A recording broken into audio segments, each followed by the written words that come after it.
Assalamualaikum warahmatullahi wabarakatuh. Sahabat-sahabat, sering kita mendengar ada sebuah kisah manusia yang tidak terkenal di bumi, namun ia sangat terkenal di langit. Kisahnya di Yaman tinggallah seorang pemuda bernama Uwais Al-Qarni. Dia berpenyakit sopak. Tubuhnya belang-belang. Namun meski cacat, ia adalah pemuda yang soleh, yang sangat berbakti kepada ibunya. Ibunya adalah seorang wanita tua yang lumpuh. Uwais selalu merawat dan memenuhi semua permintaan ibunya. Hanya satu permintaan yang sulit Uwais kabulkan. Ketika itu ibunya berkata, "Anakku, mungkin ibu tak lama lagi akan bersama dengan kamu. Ikhtiarkan agar ibu dapat mengerjakan ibadah haji." Pinta ibunya kepada Uwais. Uwais tercenung. Perjalanan ke Mekah sangatlah jauh melewati padang pasir tandus yang panas. Orang-orang biasanya menggunakan unta dan membawa banyak perbekalan. Namun Uwais sangat miskin dan tidak memiliki kendaraan. Jadi bagaimana ia bisa sampai di Mekah untuk melaksanakan keinginan ibunya, yaitu menghajikan ibunya. Uwais terus berpikir mencari jalan keluar. Lalu ia membeli seekor anak lembu. Kira-kira untuk apa ini anak lembu? Tidak mungkinkah pergi haji naik lembu? Ternyata Uwais membuat kandang lembu di puncak bukit. Setiap pagi dia bolak-balik menggendong anak lembu itu naik turun. Uwais gila kata orang-orang. Ya, kelakuan Uwais memang sungguh aneh. Masa anak lembu digendong naik ke bukit, turun bukit, dan begitu setiap hari. Tak pernah ada hari yang terlewatkan oleh Uwais Al-Qarni menggendong lembu naik turun bukit. Makin hari anak lembu itu pun makin besar. Makin besar pula tenaga yang Uwais perlukan. Demikianlah Uwais pun semakin besar tenaganya. Tetapi karena latihan tiap hari, maka anak lembu yang besar itu tak terasa lagi bagi Uwais Al-Qarni. Karena sudah biasa. Dan semakin anak lembu besar, semakin besar pula tenaga Uwais. Setelah 8 bulan berlalu sampailah musim haji. Lembu Uwais telah mencapai 100 kg. Begitu juga dengan otot Uwais yang semakin membesar. Ia menjadi kuat mengangkat barang. Bagaimana selanjutnya? Orang-orang apa maksud Uwais menggendong lembu tadi jadi bisa diketahui. Oh, ternyata yaitu latihan menggendong ibunya dengan cara menggendong anak lembu. Uwais menggendong ibunya berjalan kaki dari Yaman ke Mekah. Subhanallah, alangkah besar cinta Uwais pada ibunya. Ia rela menempuh perjalanan yang sangat jauh dan sangat sulit demi memenuhi keinginan ibunya, yaitu untuk melaksanakan ibadah haji. Uwais berjalan tegap, menggendong ibunya tawaf di depan Ka'bah. Ibunya terharu dan bercucuran air mata telah melihat Baitullah. Bagaimana kita bisa membayangkan orang yang sangat ingin ke depan Ka'bah lalu bisa sampai di hadapan Ka'bah. Di hadapan Ka'bah, ibu dan anak itu sedang berdoa. Dalam doanya, "Ya Allah, ampuni semua dosa ibu," kata Uwais. "Bagaimana dengan dosamu?" tanya ibunya. Uwais menjawab, "Dengan terampuninya dosa ibu, maka ibu akan masuk surga. Cukuplah ridho dari ibu yang akan membawa aku ke surga." Masya Allah, anak soleh. Itulah keinginan Uwais yang tulus dan penuh cinta. Sehingga Allah subhanahu wa ta'ala memberikan karunia-Nya. Uwais seketika itu juga disembuhkan oleh Allah dari penyakit sopaknya. Hanya tertinggal bulatan kecil, bulatan putih di telapak tangannya. Ketahuilah apa ini, kenapa disisakan sedikit itu.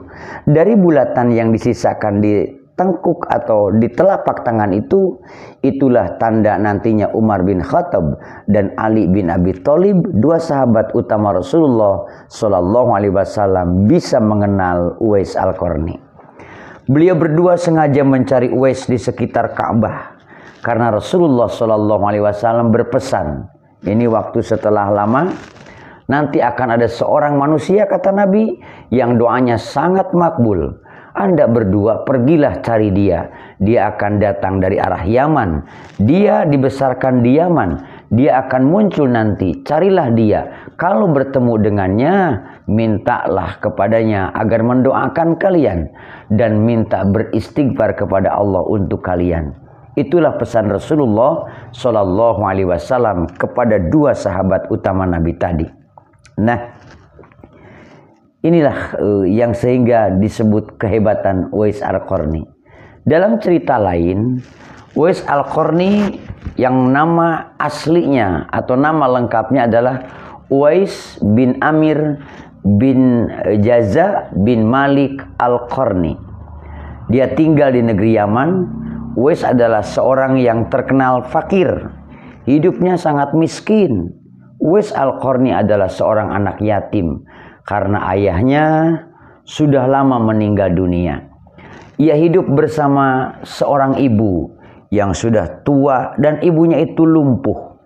Terlebih lagi mata ibunya telah buta. Kecuali ibunya, Uwais tidak lagi mempunyai keluarga, sanak saudara. Sama sekali tidak ada, hanya satu orang ibu saja. Dalam kehidupan sehari-hari, Uwais Al-Qarni bekerja mencari nafkah dengan mengembalakan domba-domba orang lain. Pada waktu siang, ia mengembala. Kemudian nanti dapat upah yang diterimanya cukup hanya buat menafkah bersama, cukup untuk nafkah diri dan ibunya. Bila ada kelebihan, terkadang ia menggunakannya untuk membantu tetangganya yang hidup miskin dan serba kekurangan seperti dia dan ibunya. Demikianlah pekerjaan Uwais Al-Qarni dalam kehidupannya di setiap hari. Uwais Al-Qarni terkenal sebagai seorang anak yang taat kepada ibunya dan juga taat beribadah kepada Allah Subhanahu wa taala. Uwais Al-Qarni seringkali melakukan puasa. Bila malam tiba, dia selalu berdoa, memohon petunjuk kepada Allah Azza wa Jalla. Alangkah sedihnya hati Uwais Al-Qarni setiap melihat tetangganya yang baru datang dari Madinah. Mereka bercerita telah bertemu dengan Nabi Muhammad Sallallahu Alaihi Wasallam, sedang ia sendiri belum pernah berjumpa dengan Rasulullah Sallallahu Alaihi Wasallam. Jadi Uwais itu hidup di zaman Rasul, tapi tidak pernah bertemu dengan Rasulullah Sallallahu Alaihi Wasallam. Berita tentang perang Uhud yang menyebabkan Nabi Muhammad mendapat cedera dan giginya patah karena dilempari batu oleh musuh-musuhnya, ini juga didengar oleh Uwais Al-Qarni. Segera Uwais Al-Qarni mengetok giginya dengan batu hingga patah gigi Uwais. Hal ini ia lakukan sebagai ungkapan rasa cintanya kepada Nabi Muhammad SAW. Meskipun ia belum pernah bertemu dengan beliau, tapi rasa cinta di hati itu, rasa rindu di hatinya itu kepada Rasul sangat dahsyat sekali. Hari demi hari berlalu dan kerinduan Uwais untuk menemui Nabi semakin dalam. Hatinya selalu bertanya-tanya, kapankah ia dapat bertemu dengan Nabi Muhammad Sallallahu Alaihi Wasallam dan memandang wajah yang mulia dari dekat. Ia rindu mendengar suara Rasulullah Sallallahu Alaihi Wasallam. Semua itu adalah karena iman yang tertanam pada Uwais Al-Qarni. Tapi bukankah dia mempunyai seorang ibu yang sudah renta dan buta, lagi pula lumpuh? Bagaimana mungkin ia tega meninggalkannya dalam keadaan seperti itu? Hatinya selalu gelisah, siang dan malam pikirannya diliputi perasaan rindu memandang wajah Nabi Muhammad Sallallahu Alaihi Wasallam. Tapi bagaimana kalau dia pergi? Tidak mungkin ia meninggalkan seorang ibunya yang dalam kondisi seperti tadi. Pada akhirnya kerinduan kepada Nabi Muhammad Sallallahu Alaihi Wasallam yang selama ini dipendam olehnya tak dapat ditahan lagi. Pada suatu hari ia datang mendekati ibunya, mengeluarkan isi hatinya, dan mohon izin kepada ibunya agar ia diperkenankan pergi menemui Rasulullah Sallallahu Alaihi Wasallam di Madinah. Ibu Uwais Al-Qarni walaupun telah udur, merasa terharu ketika mendengar permohonan anaknya. Ia memaklumi perasaan Uwais Al-Qarni seraya berkata kepada Uwais, "Pergilah wahai anakku Uwais, temuilah Nabi di rumahnya. Dan bila telah berjumpa dengan Nabi, segeralah engkau kembali kepada ibu, karena ibu dalam keadaan sakit. Betapa gembiranya hati Uwais Al-Qarni mendengar ucapan ibu yang mengizinkan ia pergi menemui Rasulullah SAW. Segera ia berkemas untuk berangkat. Namun ia tak lupa menyiapkan keperluan ibunya yang akan ditinggalkannya, serta berpesan kepada tetangganya agar dapat menemani ibunya selama ia pergi menemui Rasulullah SAW. Sesudah pamitan, sambil mencium ibunya, berangkatlah Uwais Al-Qarni menuju Madinah. Uwais Al-Qarni berangkat ke Madinah. Setelah menempuh perjalanan yang begitu jauh, akhirnya Uwais Al-Qarni sampai juga di kota Madinah. Segera ia mencari di mana rumah Nabi Muhammad SAW. Setelah ia menemukan rumah Nabi, diketuklah pintu rumah Nabi sambil mengucapkan Assalamualaikum. Keluarlah seorang seraya membalas salam, Waalaikumsalam. Segera saja Uwais Al-Qarni menanyakan Nabi SAW yang ingin dijumpainya. Namun ternyata Nabi tidak berada di rumahnya. Beliau berada di medan pertempuran. Uwais Al-Qarni hanya dapat bertemu dengan istri Rasulullah, Siti Aisyah radhiyallahu anha. Betapa kecewanya hati Uwais. Dari jauh ia datang untuk menemui langsung, untuk berjumpa langsung dengan Nabi SAW, tetapi Nabi SAW tidak dapat dijumpainya meskipun di rumahnya. Di dalam hati Uwais bergolak, merasa ingin menunggu kedatangan Nabi SAW dari medan perang. Tapi kapankah Nabi itu akan datang? Kapan Nabi itu akan pulang? Sedangkan masih terngiang di telinga pesan ibu yang sudah tua dan sakit-sakitan itu agar ia cepat pulang ke Yaman. Engkau harus lekas pulang, nak. Pesan ibunya sebelum berangkat. Akhirnya, karena ketaatannya Uwais kepada ibunya, pesan ibunya mengalahkan suara hati dan kemauannya untuk menunggu dan berjumpa dengan Nabi Muhammad SAW. Karena hal itu tidak mungkin, Uwais Al-Qarni terpaksa pamit kepada Siti Aisyah radhiyallahu anha untuk segera pulang kembali ke Yaman. Dia hanya menitipkan salam untuk Nabi Muhammad SAW. Setelah itu Uwais Al-Qarni pun segera berangkat, mengikis langkahnya dengan perasaan amat haru karena ia tidak bertemu dengan baginda Nabi. Peperangan telah usai. Nabi SAW pulang menuju Madinah. Sesampainya di rumah, Nabi SAW bertanya kepada Siti Aisyah radhiyallahu anha tentang orang yang mencarinya. Ternyata Nabi tahu ada Uwais, padahal Nabi tidak ada. Nabi mengatakan bahwa Uwais Al-Qarni, anak yang taat kepada ibunya, adalah penghuni langit, kata Nabi. Mendengar perkataan Nabi SAW, Siti Aisyah radhiyallahu anha dan para sahabat yang lain, mereka merasa kaget, terpana. Menurut keterangan Siti Aisyah radhiyallahu anha, memang benar-benar ada yang mencari Nabi SAW dan segera pulang kembali ke Yaman karena ibunya sudah tua dan sakit-sakitan, sehingga ia tidak dapat meninggalkan ibunya terlalu lama. Nabi SAW melanjutkan keterangannya tentang Uwais Al-Qarni, penghuni langit itu, kepada para sahabat. Nabi berkata, kalau kalian ingin bertemu dengan dia, perhatikanlah ia mempunyai tanda putih di telapak tangannya. Tanda putih itulah adalah orang yang datang ke rumahku untuk mencari aku. Nah, sesudah itu Nabi SAW seraya berkata, suatu ketika jika kalian bertemu dengan dia, mintalah doa dan istighfarnya. Dia adalah penghuni langit dan segala doanya akan didengar Allah Subhanahu wa Ta'ala. Waktu pun terus berganti. Nabi SAW kemudian wafat. Kehilafahan diganti Abu Bakar. Abu Bakar pun diganti pula oleh Umar bin Khattab. Suatu ketika Khalifah Umar teringat akan sabda Nabi SAW tentang Uwais Al-Qarni, penghuni langit itu. Beliau segera mengingatkan kembali sabda Nabi itu kepada sahabat Ali bin Abi Thalib. Sejak saat itu setiap ada kafilah yang datang dari Yaman, Khalifah Umar dan Ali radhiyallahu anhuma selalu bertanya tentang Uwais Al-Qarni, si fakir yang tak punya apa-apa itu, yang kerjanya hanya menggembalakan domba dan unta setiap hari. Suatu ketika Uwais Al-Qarni ikut bersama mereka.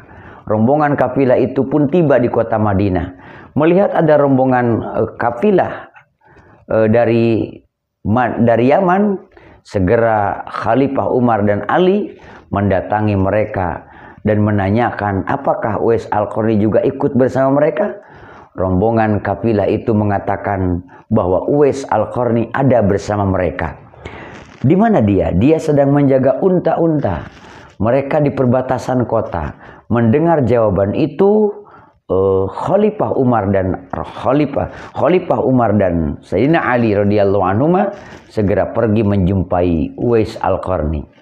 Sesampainya di kemah tempat Uwais berada, Khalifah Umar dan Ali memberi salam. Tapi rupanya Uwais sedang sholat.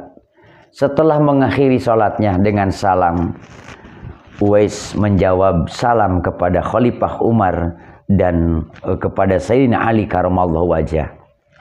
Sambil mendekati keduanya, sahabat Nabi SAW ini mengulurkan tangan untuk bersalaman. Nah, sewaktu menjabat tangan, dia pegang tangan Uwais, membuktikan kebenaran tanda putih yang berada di telapak tangan Uwais, seperti yang pernah dikatakan oleh Rasulullah SAW. Memang benar, tampaklah tanda putih di telapak tangan Uwais itu ternyata ada. Wajah Uwais Al-Qarni tampak bercahaya. Benarlah seperti sabda Nabi SAW bahwa dia adalah penghuni langit. Khalifah Umar dan Ali menanyakan namanya. Siapa namamu? Dan dijawab oleh Uwais, Abdullah. Mendengar jawaban Uwais, mereka tertawa dan berkata, kami juga Abdullah, yakni hamba Allah. Tapi siapakah namamu yang sebenarnya? Uwais kemudian berkata, nama saya Uwais Al-Qarni. Dalam pembicaraan mereka, diketahuilah bahwa ibu Uwais Al-Qarni telah meninggal dunia. Itulah alasannya ia baru dapat ikut bersama rombongan kafilah dagang saat itu. Akhirnya Khalifah Umar dan Ali memohon agar Uwais membacakan doa dan beristighfar untuk mereka berdua. Uwais enggan. Dia tidak mau. Bahkan ia berkata kepada Khalifah, sayalah yang harus meminta doa kepada kalian.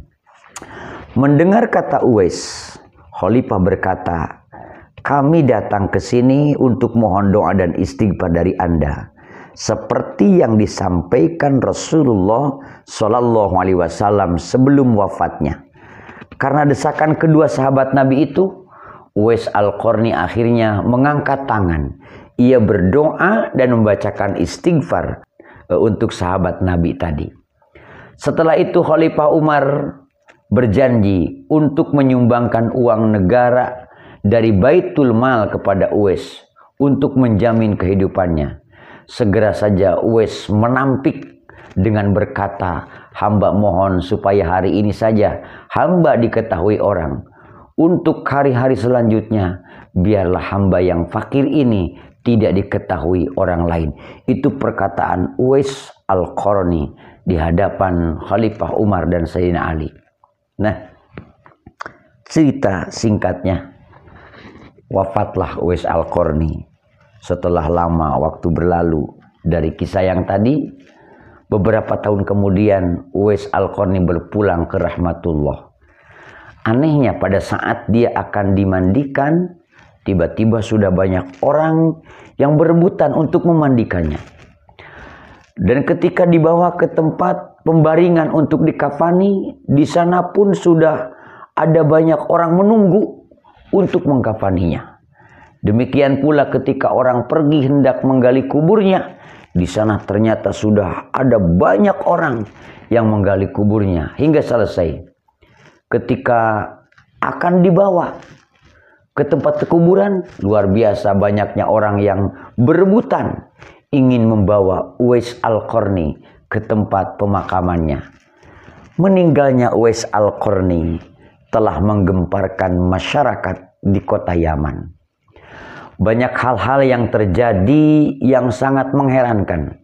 Sedemikian banyaknya orang yang tak kenal berdatangan untuk mengurus pemakaman Uwais Al-Qarni. Padahal Uwais Al-Qarni adalah seorang fakir yang tidak dihiraukan orang sebelumnya. Sejak ia dimandikan sampai ketika jenazahnya sampai di dalam kubur, di situ selalu ada orang-orang yang telah siap melaksanakannya terlebih dahulu dibanding orang-orang yang ada di sekitarnya, dibanding orang-orang yang mengenalnya. Penduduk kota Yaman tercengang. Mereka saling bertanya-tanya, siapakah sebenarnya kamu, wahai Uwais? Uwaisnya sudah meninggal. Cuman dalam hati penduduk Yaman ini penasaran, siapakah? Bukankah Uwais yang kita kenal hanyalah seorang fakir yang tak memiliki apa-apa, yang pekerjaan sehari-harinya hanyalah sebagai pengembala domba dan unta? Tapi ketika hari wafatmu, engkau menggemparkan penduduk Yaman dengan hadirnya manusia-manusia yang asing, yang tidak pernah kami kenal. Mereka datang dalam jumlah yang begitu banyak. Agaknya mereka adalah para malaikat yang diturunkan ke bumi oleh Allah Subhanahu wa Ta'ala hanya untuk mengurus pemakaman Uwais Al-Qarni pada saat wafatnya. Berita meninggalnya Uwais Al-Qarni dan keanehan-keanehan yang terjadi ketika wafatnya telah tersebar itu berita kemana-mana. Dari mulut ke mulut sambung menyambung sampai ke Mekah itu berita, sampai ke Madinah itu berita. Baru saat itulah penduduk Yaman mengetahui siapa sebenarnya Uwais Al-Qarni. Selama ini tidak ada orang yang mengetahui sebenarnya siapa Uwais Al-Qarni, disebabkan permintaan Uwais Al-Qarni sendiri kepada Khalifah Umar radhiyallahu anhu dan kepada Sayyidina Ali radhiyallahu anhu agar merahasiakan tentang dirinya.